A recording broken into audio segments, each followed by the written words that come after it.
May isa na naman pong namatay dahil sa dengue sa Misamis Oriental. Nasawi ang 4 na taong gulang na biktima kasunod ng pagkamatay ng isang paring tinamaan din ng dengue. Makibalita tayo kay Sozi Alamban ng GMA Northern Mindanao. Nagsimulang lagnatin ang 4 na taong gulang na si Cian Era Mariano nitong linggo. Ayon sa kanyang ina, inakala nilang ordinaryong lagnat lang ito kaya ipinahilot lang ang bata. Matapos ang 2 araw, halos nangungurenta pa rin daw ang temperatura ni Cian kaya dinala na siya sa isang ospital sa Magsaysay, Misamis Oriental.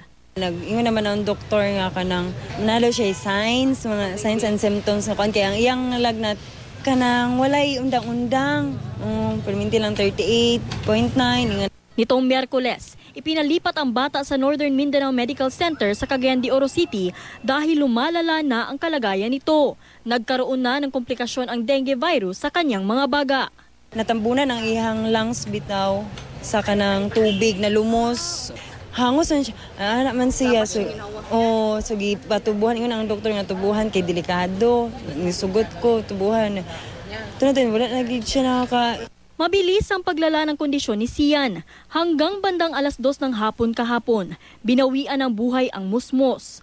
Nasawi ang biktima ilang araw lang matapos ding mamatay dahil sa dengue si Father Raul Bagongon ng San Antonio de Padua Church sa Cagayan de Oro City.